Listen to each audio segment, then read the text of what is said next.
Hello, welcome back to the Guilty as Charged podcast. We are talking day one of Chargers-Cowboys joint practice. Some of the maybe highlights, but maybe some lowlights as well. Joining me as always is Arjun. Arjun, how are you today?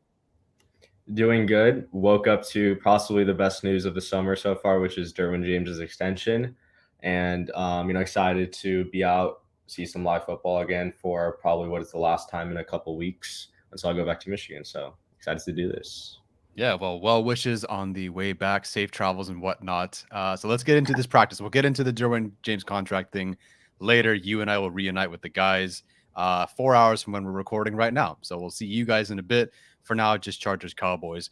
I think we have to start with the storyline going into it, the main storyline, which is how are these right tackles going to fare against Micah Parsons and these guys? Does it look any better than last year?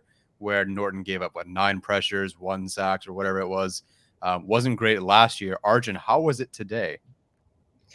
Well, to be fair, I thought the main storyline was going to be Jerry Tillery versus Zach Martin, but we didn't get to see that matchup because it was on the far field. But yeah, I mean, the problem that we kind of had going into it was kind of amplified, and I mean, Micah Parsons and Demarcus Lawrence kind of just ate this right side of the offensive line alive.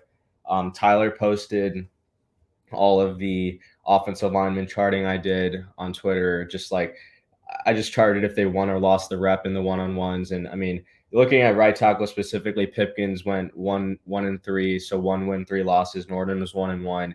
Pipkins lost the first 2 reps against Demarcus Lawrence and Micah Parsons back to back. And then the big one was when they started doing 11-on-11s. Pipkins literally let Parsons go inside on back-to-back plays, like directly one play and then the second play right after. Parsons hit him with that AI crossover inside, and Pipkins was just lost, and just not a good day for the competition to separate themselves, and honestly, just not a good look for the offense in general.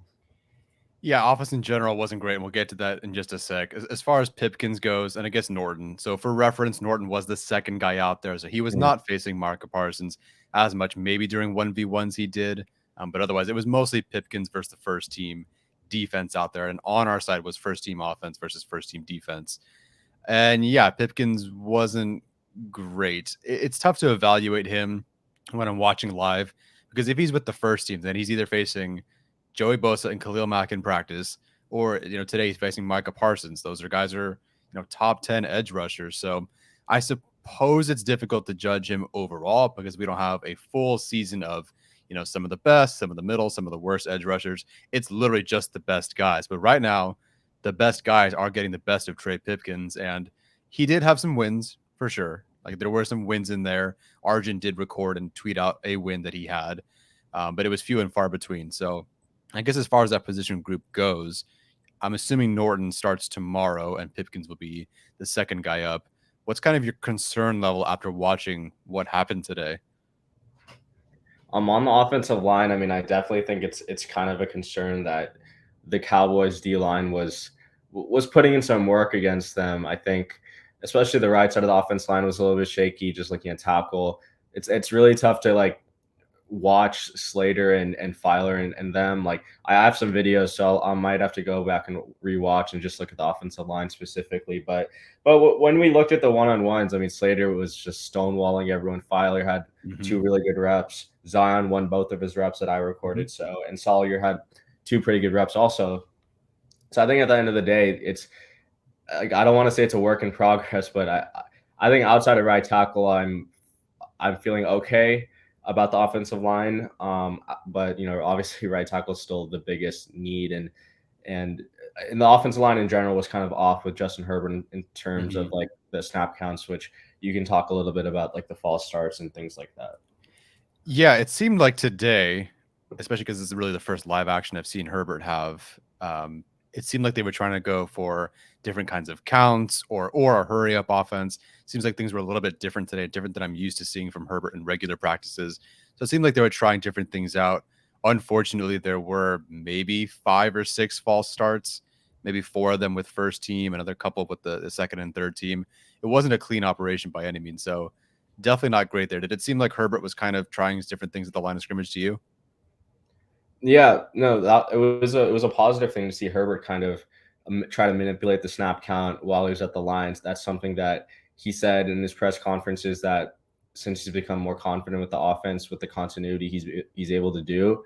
But um, yeah, it was good to see him at least try it. I don't. I think it worked like once out of all the times he tried, but it's the what do I say, like it's the mindset. It's like it's the idea that Yeah. he's actually trying to do it, and if it doesn't work in training camp, that's probably because a lot of the players are familiar with his snap counts and stuff. And I mean, Mhm. he did get the Cowboys to jump offside once, He did. but I don't think that makes up for the fact that yeah, there were like 4 or 5 false starts outside of that. That's the thing with the whole day is you could find something positive. Like Trey Pipkins had a really good rep against Micah Parsons, except it was 3rd and 47 after he gave up 2 sacks the 2 plays before that. Herbert gets them to jump off sides. That's great. The offense also had a false start 3 times in a row or whatever. It's like you could find some positive things throughout the day like that. And like you said, the mentality, the mindset is there. It's so good to see that from Herbert, but it just wasn't really clean overall. What did you think of Herbert or even the quarterbacks in general when it came to passing? Because it felt like even in the one-on-ones, it felt like the receivers and the tight ends were winning, but then the quarterbacks just were not getting it there. And it wasn't just like Easton Stick couldn't hit an out route or Chase Daniel couldn't throw deep. Even Herbert was routinely behind his guys today, unless your name was Keenan Allen. What'd you kind of think of the quarterbacks overall? Yeah, I agree. I think Herbert was a little bit off today. I don't think it'd be wrong for me to say that. Um, I mean, I was charting the one-on-ones from receivers versus cornerbacks. For the most part, I think the starters kind of won and lost about an even amount. Um, I felt like some of the deep ball stuff Herbert was a little bit more accurate on than the short intermediate stuff in the one-on-ones. In the actual scrimmages, the 11 on 11s, I thought Herbert was a little bit off throwing behind guys like Austin Eckler in the red zone, outside of the red zone. Um, and it's also tough to like gauge like how his pocket is because like there Right. were times where it looked like the defense got home, but in reality, like they might have just gone completely around him. But even then, I think the Cowboys defense kind of won the day than the Chargers offense winning. Um, and yeah, I mean Herbert wasn't great. I don't think he was awful, but I think he was just like he wasn't who we normally expect him to be. Hmm. Chase Daniel is Chase Daniel, and I thought Easton Stick was horrible today. Another batted pass that turned into an interception near the end of practice. Yeah, not great. I would say the offense was definitely a work in progress. Even the receivers, if they get open, it was either behind them or there were another handful of drops today. Felt like a half a dozen, if not 7 or so drops today. It just wasn't clean. And so it's very hard to gauge how the Yeah. offense really looks because right tackle wasn't that great. Then there were false starts and there were drops and the quarterbacks were throwing behind the receivers. It's really hard to gauge like what kind of offense there was going to be.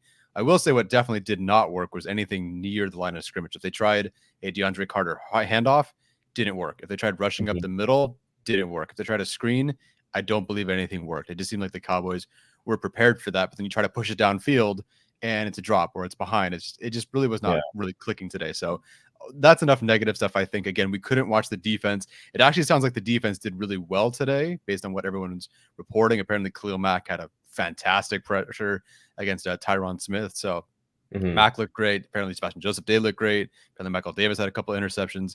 That's great. That was the far side of the field. We couldn't see it. So let's switch to some positives now. Was there anybody on offense that you thought stood out? Yeah, I thought Michael Bandy had a pretty good day. If I charted his stuff. He was 4-0 today Mm, in the wow. one-on-ones versus corners. He was going against number one, who I'm sorry, I'm not a Cowboys fan, You're so good. I'm looking. I'm trying to find. I'm looking at their roster right now, but yeah, he went 4-0. Didn't drop the ball. I don't even think he dropped a catch in the actual Mm-mm. like 11 on 11s. Mm-hmm. He had a pretty good day. I thought DeAndre Carter had a solid day. He Mm-hmm. drew a deep like DPI or defensive holding Mm-hmm. on Trayvon Diggs in the one-on-ones. Even though there was a pass where I think it was from Easton Stick and it was kind of it was a little bit underthrown, but he let Israel Mukamu kind of like shadow him the entire way and pick him off. But yeah, Bandy, Carter, um, I get like Trevon Bradford had a decent day. Mhm. Outs And then yeah, I think Slater and Filer had pretty solid days. Slater maybe not so much, but I thought Filer had a pretty good day just looking at the one-on-ones and the some of the plays. But outside of that, I'm not really sure who did too well. Yeah, it was a little bit concerning where at one point with the first team, it really just seemed like where did Josh Palmer go? Where did Jalen Guyton go? DeAndre Carter was I don't even know if he was involved with the first team at all today in the series that we watched. Mike Williams until very late wasn't targeted at all. Then finally he Mhm. had two catches, one I believe on like some sort of drag or shallow crosser, one on some other short thing for a first down. It was kind of irritating to watch these guys also disappear. Maybe Herbert just couldn't find them. I don't know. But it would definitely was not the best. I would say of everyone, the person I didn't mention was Keenan Allen. I think he was the most consistent Oh today. yeah, he had a Like, good day. sack, run stop, and then Keenan Allen for 15 yards. Yeah, Sack, Keenan Allen for 30 yards. So it seemed like he had a pretty solid day. But then even then, he had a drop himself. So if we're not sounding like we're talking about a lot of positive things today, it's because the Cowboys defense for sure, I think, won the day today against the offense. Or you could even say that the offense just lost today to the yeah, defense. yeah. So hopefully things get cleaned up. To me, if you're trying to gauge what this looked like, it really did feel like that game against the Cowboys last year where right tackle was an issue. Some things were off. Even Keenan Allen fell over once. So that was just like that game. There were drops. There were false starts. A game where like if it was live, you could say, okay, I think we could have won this game, but we didn't because there were, this mistake, that Mhm. miscue, that false start or whatever. So not a positive day from the offensive side on camp today. There were some positives, but overall, not great, which is fine. Doesn't matter. Doesn't go in the win-loss column, but would have liked to see more. Arjun, any final thoughts before I let you go? Yeah, I mean, I think I just really quickly wanted to like list off the one-on-ones from the receivers versus cornerbacks. So Let's do I it. had Mike Williams winning one match. All of his matchups were versus Trayvon Diggs. One win, two L's. Keenan kind of went 0 for 3 against Jordan Lewis, but one of his reps was he fell down, and then another one was a pretty good pass breakup by Lewis on a Mhm. crosser, which it could have been the ball could have been a little bit better, but it was definitely catchable. Everett, 1-1 versus I think Jabril, or no, it's Cox. two safeties, who aren't really players. Josh Palmer 2-0 Hmm. versus Anthony Brown and Isaac Taylor Stewart. Bandy, like I said, 4-0. Carter 3-0. One drew a deep DPI versus Diggs, and Hmm. the loss was an interception. Guyton went 2-2, going up against like Anthony Brown and Mukamu. Sage Surratt one